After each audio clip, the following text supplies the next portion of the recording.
Hey, what's up, Street Talks? Eric from the Eric from Street Photography blog. Alright, the video microphone is on. So I wanted to do a quick review on two of my favorite cameras at the moment. First and foremost, the Ricoh GR version 2. I'm currently rocking the new Kim neck strap Mark II. Also, the Fujifilm XF10 in SR Plus mode, which stands for scene recognition mode, I guess, with also the new Kim wrist strap Mark II.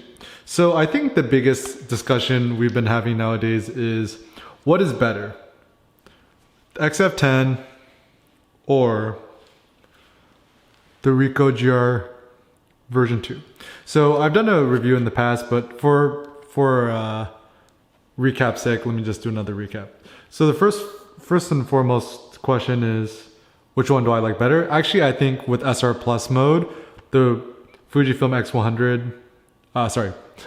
XF10, I think is actually slightly the better camera.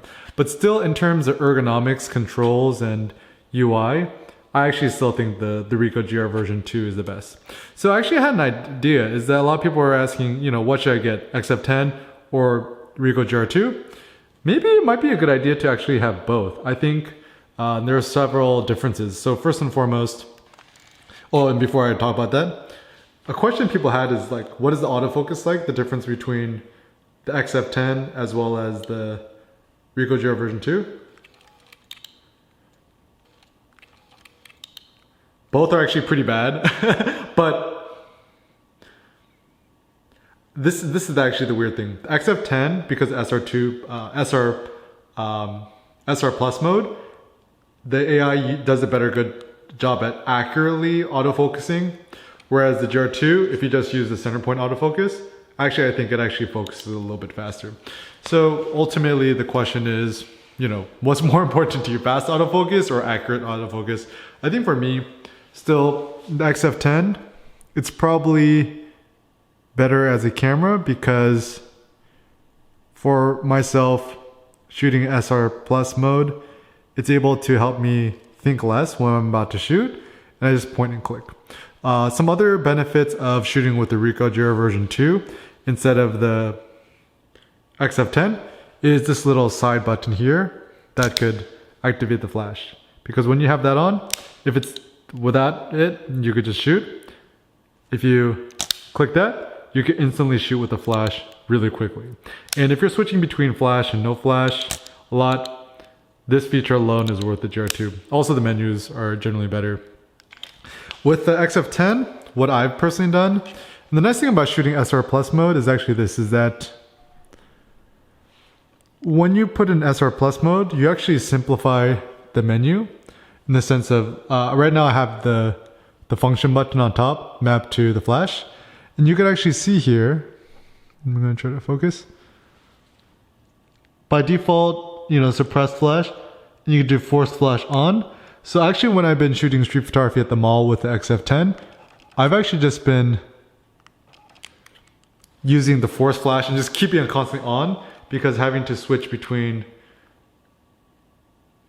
flashing or no flashing, it just tends to take too long. And in terms of whether the XF10 is good as a street photography camera, once again, the autofocus is not super fast, but it's quite accurate. So I think all things considered, it's still a good street photography camera.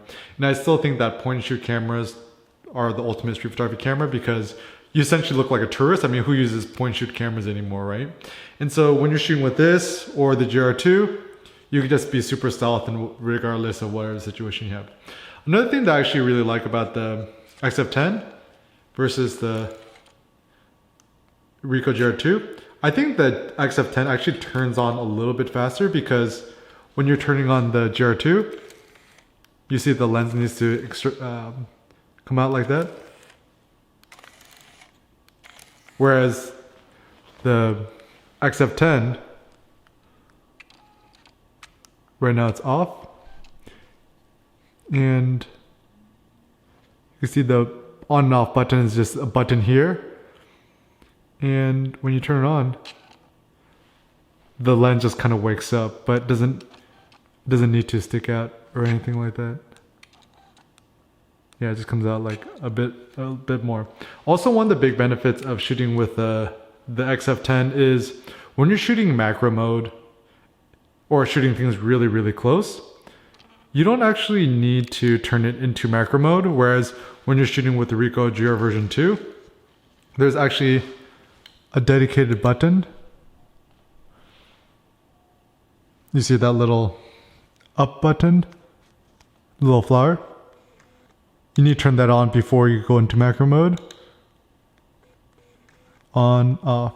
So the nice thing with, I guess, shooting with the XF10 is there's just one fewer thing you need to press when you're shooting.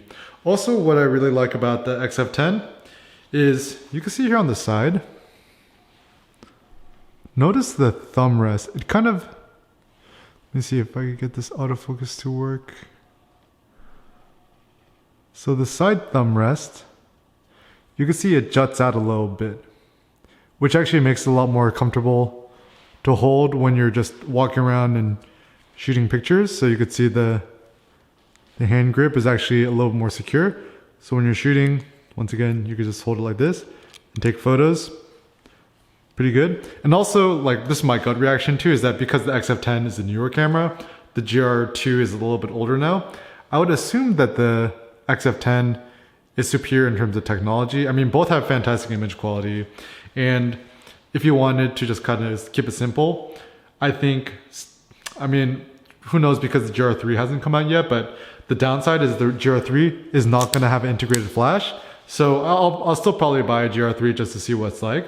But unfortunately, I think the GR2 is probably still going to be better just because it has the flash. Also, other differences between the GR2 versus the XF10. So to do exposure compensation on the Ricoh GR II, are these little buttons up and down. Press these to increase the exposure or to lower the exposure.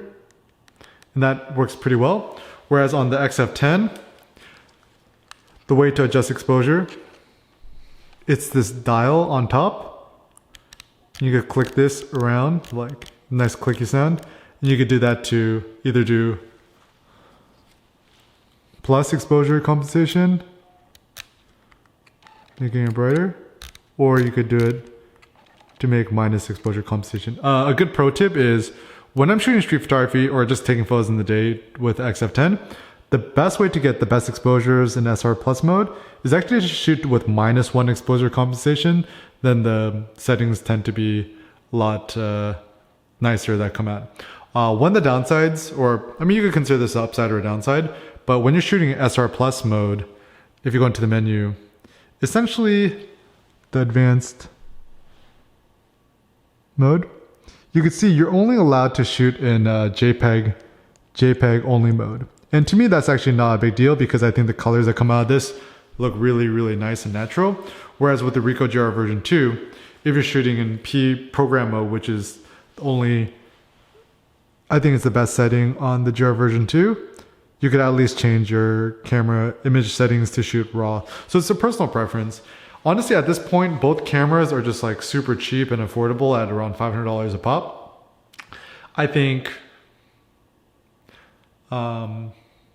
once again, regardless if you get the XF10 or the Ricoh GR version 2, you've kind of won. So who knows, maybe the ideal situation is just own one or the other. If you already have a GR2, maybe pick up XF10 if you see if you like it. If you don't like it, you can always return it.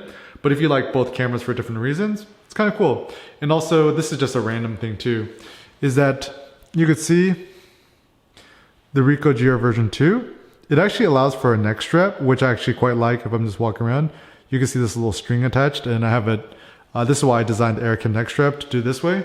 So when you're shooting street photography, you could just keep it around your neck, and that's kind of nice if you're just out shooting. Whereas if you see the XF10,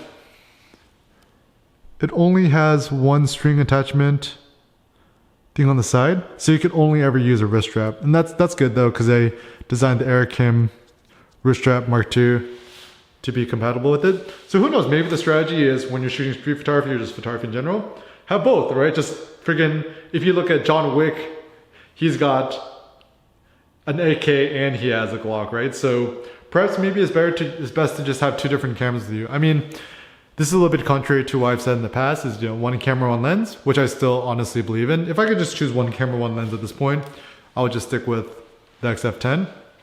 It's small enough to fit in your front pocket and the technology is slightly newer. But if you're one of those type of people who just can't decide, maybe just have both. I mean, point shoot cameras I think are fantastic. I was also spending a long time testing out different phone cameras because I think phone cameras are fantastic. But the downside of a phone camera is that it's not a quote-unquote standalone device. And there's something nice about using a standalone digital camera or cameras that is generally more comfortable to hold in the hand. Things like the flash is a lot stronger and it's also optimized to make photos, of course. Whereas maybe the downside to shooting with a phone is that, you know, image quality isn't as good, which is not that big of a deal, but it's more like, you know, while you're shooting photos, someone might call you or you might get distracted. You can't focus on shooting. So whatever your personal preference is, or like sometimes phone cameras aren't that comfortable to hold in your hand when you're shooting. So anyways, GR II, XF10, both are a good bet. I would still give at this point, because of the SR Plus mode, which is scene recognition plus mode, where it essentially uses artificial intelligence to better detect the scene and it helps you optimize your settings, and I think it works really good. And also it helps you be more accurate with autofocus, like autofocus on people's faces, whatever. So because of SR Plus mode, I think the XF10 still actually out edges the GR II. So if you're gonna choose one, just choose the XF10. If not, you know, just get both. So some people have asked about the XF10's autofocus, and honestly, once again, it's pretty bad. It's not great, but in terms of the trade-off of the size, the weight, the image quality, you know, I'm okay with it too. So if you want super decisive moment street photography, probably best off to shoot with a rangefinder or a Leica. But if you're like me, like an everyday photographer where you're not like always in downtown your city to shoot street photography, then I think XF10 is kind of the ideal bet, right? So these are some of my thoughts. For those of you guys who shoot with, you know, who have a Ricoh GR II or have an XF10, I'd like to also hear your thoughts and opinions. Also, I haven't really spent too much time digging through the menus and all the settings for the XF10. So if you have any practical tips or suggestions, best settings to shoot with the XF10 or whatever, leave a comment down below and give your personal experiences, or whether you if you own both cameras, which camera you prefer. Love to hear your thoughts. Leave a comment down below and let the battle continue. Peace out.